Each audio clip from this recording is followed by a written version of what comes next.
So, second thing, using written agreements. This is so kindergarten simple that all of us tend to overlook it because we get so excited, like, oh, somebody wants to do business with me. I'm going to give huge value. I'm going to do this. I'm going to do that for them. And you get excited about that, right? Like, I'm going to make a difference in the world. And you forget how difficult it is for human beings to talk to each other. Like, literally, guys, I'm sitting here making vibrations in the air with my vocal cord, and they're going to your ear, and your brain is translating it into something that kind of looks like something you heard before. And then you're going to say something making, vibrations in the air, and I'm going to listen to you, and that's going to translate in my brain into something I've kind of heard before. How do we know we're seeing the same thing, like objectively?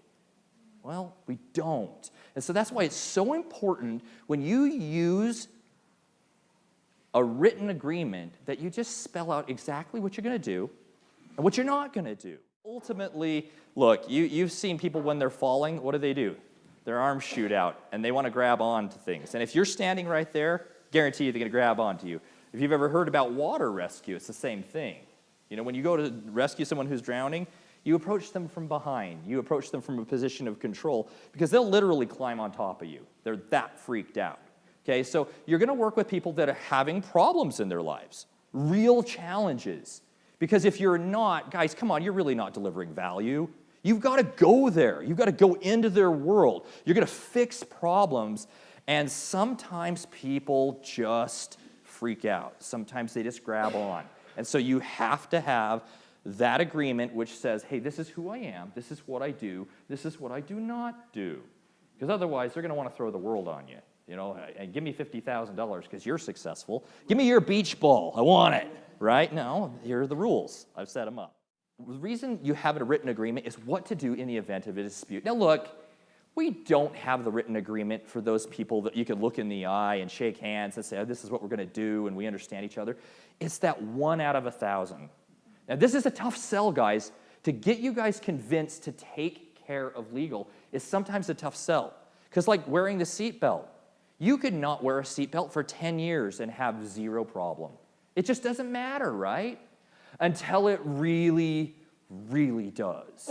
Until it really, really does. This is like that. Because you can get away with doing business on a handshake until there's that one person. You know who I'm talking about.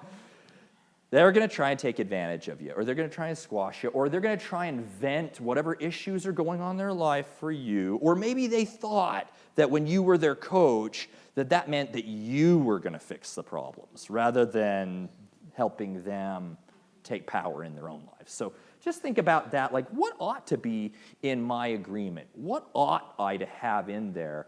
Who do I know that does things like me that, what do they have in their agreement? What do they tell people? Learn from others. I would not be afraid, by the way, guys, just to Google. Look for agreements. Look for coaching agreements. Educate yourself. You got this vast library of wonderful things out there. What are people who do things similar to me?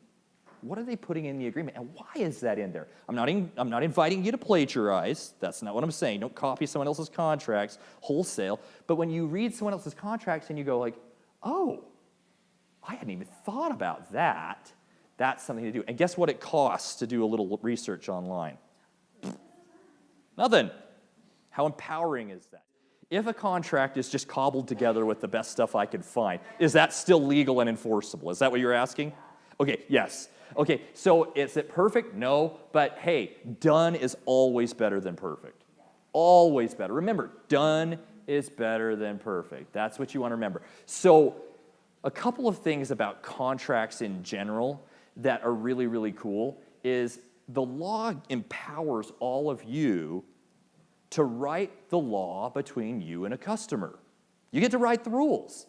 So it's like, there's this idea of like, well, what will happen if this, what will happen if that?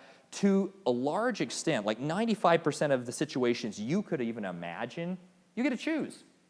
You can say, like, how do you want it to be? So that having been said, when I write a contract for somebody, say you were my client, I'm writing the contract to say, well, okay, let's think of all the conceivable situations, and no, we can't possibly think of all of them or cover every contingency, but let's think of every possible situation, and put you in as powerful a position as possible.